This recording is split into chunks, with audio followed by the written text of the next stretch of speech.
Miss Millennial Philippines 2019 is brought to you by Potency, Mega Sound Smart Pro Videoke, Philippine Airlines, Efficacent Oil, and Nescafe Creamy White. Be amazed with the country's gold capital as Bulawan Queen 2019 presents the rich culture of her province.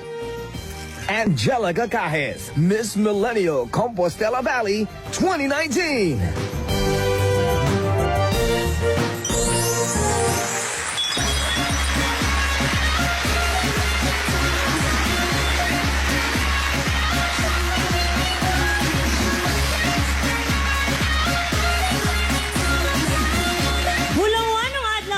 Kads, ako po si Angelica Cajes, your Miss Millennial Compostela Valley 2019. Para na sa probinsya kong #1 sa puso nyo at magna-1 sa travel goals nyo. Tara na! I'm a secondary teacher po. There. And Yes. you teach PE po. PE, Oh, physical education. Yes, physical. Hindi naman po, mas Fit maganda and yung strong. Ganyan. Yes. Kailan ka nakatagal nagtuturo? Actually, nag-celebrate lang po ako ng 1 year as a teacher nung June lang po talaga. Bago lang po talaga ako as a teacher. Pero ngayon, kasabay na nagma-masters ka din. Yes po. O, diba?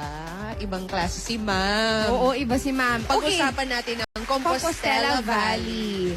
It's called The country's gold capital, and also it is the home of the Rafflesia also po, ma'am. Yeah, the biggest flower. Yes, ma'am. And also, Hindi naman ako ma'am. Ikaw lang yung sorry. ma'am. Sorry, kinakabahan at the same time excited. Okay lang, Okay lang. And in Compostela Valley, I have this acronym po, SPG. Hindi po yung SPG na... Hindi strict to Oo, sa tinutubay gabay at gabay. ng mga Oo. magulang. But S stands for sarap because marami kaming masasarap na pagkain doon sa Compostela Valley. Meron kaming pinipilahan doon ng mga halo-halo. And then P for mga pasyalan kasi from land to waters, marami kaming ma-i-offer sa Compostela Valley. pwedeng pasyalan. And lastly is G po, is for gold or ginto. Dahil nga po yung province namin is known to be the largest mining provinces in the Philippines, one of the largest mining provinces in the Philippines. And of course, may mga malagintong heart din po, ay Puso. kalooban, naman. sorry. Yes, puso. Ang Yung mga mga tao. tao doon sa Compostela Valley. I love it. At ang Compostela Valley daw, soon to be called Davao de Oro. Yes po. Bakit? Soon to be Davao de Oro because Compostela Valley na lang po kasi yung only province under Davao region na hindi dala-dala yung pangalan na Davao. Davao. Meron kaming Davao del Sur, Davao Occidental, Davao Oriental, and Davao del Norte. And then, here comes Compostela Valley. And then, we are just waiting na lang po for the plebiscite na mangyari this coming August 7. Uban ka mo o magsuri-suri kita sa gagilak-gilak na mo nga probinsya at sabay nating tuklasin ang gandang nakakubli sa bayan kong Giliw. Tara na sa Compostela Valley! Ulawan ang adlaw dabar kads, uban ka mo o magsuri-suri kita sa gagilak-gilak namong probinsya at sabay nating tuklasin ang gandang nakakubli sa bayan kong Giliw. Tara na sa Compostela Valley!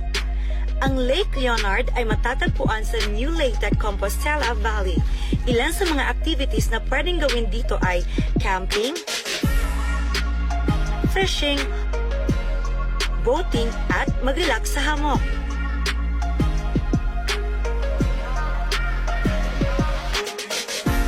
Bulawan ng adlaw dabar kads. Andito tayo ngayon sa Bawani, Mawab, Compostela Valley. Ug karong adlaw maghimo ta og banga ug kaang. Tara, uban ta og himo.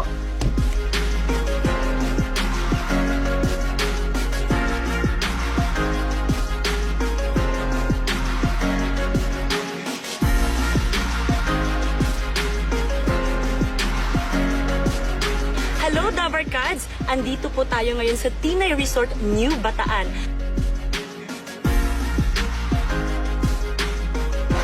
Ang Tinay Cold Spring naman ay ang natatanging resort na naiwan matapos hagupitin ni Bagyong Pablo ang New Bataan. Ang Mahayahay Cave naman ay matatagpuan sa Camp Manuel bilang isa ito sa kanilang mga activities.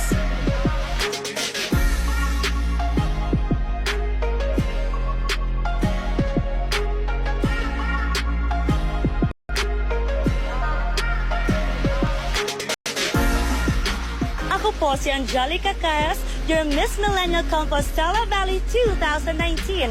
Halina sa probinsya kong number 1 sa puso nyo at magna number 1 sa travel goals nyo. Tara! One Kambal, one vision.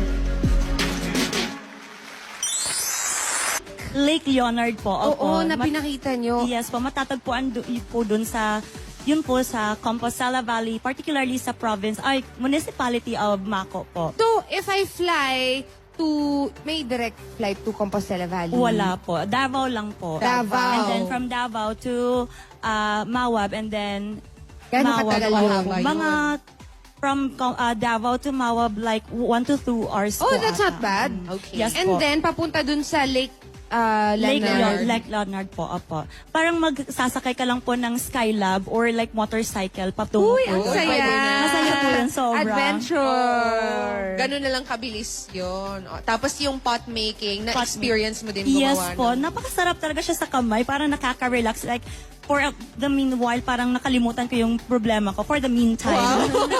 Ma'am, may hugot ka, ma'am, ah. Maganda siyang pang-distract. Yes. So, focus ka po talaga na ma-form yung pot po. Kaya parang mawawala yung Hindi ka mga... pwede doon kasi OC ka. Paano na? Yung baka may pumasok sa buko ko. And of course, the Tinay Cold Spring. Opo. And the Tinay Cold Spring actually napakalamig doon. And of course, that is found in New Bataan po na grabe po talaga yung paghagupit ni Bagyong Pablo doon sa Oo, place na yun. correct. Opo. So, siya na lang yung parang natira. Opo. Eh, yung Mahay-High Cave naman. Mahayay Cave is found in my municipality, Mawab po, na isa po siya sa mga activities under Camp Manuel po. So, suki ka doon. Yes po, kasi malapit lang din yung bahay namin. Kaya pala parang sanay na sanay ka rin doon, no? Correct. Parang Oo. wala na lang sa yung pag-akyat-akyat sa mga bato-bato. Eto na luwan. Ayan, yung tinatanong Usapan namin na siya. namin. Yes po. Kanina pa namin siya Mga- chinichika dito. Tweets Yes from po. Compostela Valley. Ano ang top 3 na pasalubong na hindi Yes natin dapat po. ma-miss kapag pumunta kami doon? Unang-una kasi po, when it comes to Compostela Valley, kung ano yung mga natural resources na meron kami doon, yun talaga yung pinaprioritize namin ilagay sa mga products namin. Like for example, since abundant kami sa tablia po or sa cacao, kaya meron kaming mga tablia products. Personally po, talaga ito yung favorite ko, yung Favorite tablia mo. brownies. Sabi I-try mo niyo yan, po yan ah. later. Opo, Yeah, masarap talaga sure. siya. Huwag mo kami pilitin. Try namin. Tapos, ito pong PDL straw bag embellished by Mandaya Woman. ganda nga, Actually no? po yan, nadala po yan sa London Fashion Week. Wow! Opo. Yan po yung ginawa ng mga, ng mga Mandaya inmates, women. female inmates po doon sa namin. And then Okay. embellished with tribal designs po ng mga Mandaya women namin mga doon sa beads, maganda. Ibadan. Yes po. And lastly, And lastly po is itong mga namin, ano ba yun? marami na masyado, no? Ay, po, itong mga, namin, mga Coffee ba coffee, yan? yes po, Ay, mga coffee and mga malunggay powder, moringa coffee, yung mga salabat, which is very good for our body At po. iba't ibang klaseng mga tea. Meron Yes silang po. turmeric, may guyabano tea. Correct. Yes. Mangosteen, at kung ano-ano pa. Thank you, Angel. Thank you so much Kung po. nagpaplano kayong makita at ma-experience ang adventure sa Compostela Valley, bisitahin lang ang Facebook page ng Eat Bulaga dahil may tips si Angelica na budget tour for only 2,000 pesos. That's right. So, thank you sa mga kababayan ni Miss Millennial Compostela Valley para sa mga pasalubong, lalo na po sa tourism at local government ng Compostela Valley. I-follow lang si Miss Millennial Compostela Valley sa kanyang social media accounts to learn more about her province. At may regalo kami para sa iyo mula sa mga kasama namin naghahatid ng Miss Millennial Philippines. Kung gusto nyo makakita ng pinakamalaking bulaklak at kung gusto nyo makita ang pinakamalaking ring in the Philippines at kung gusto nyong maligo sa cold spring and hot spring at makakilala ng mga mabubuti at may magigintong kalooban ng mga tao, matatagpuan nyo yan lahat sa aking probinsya sa Compostela Valley.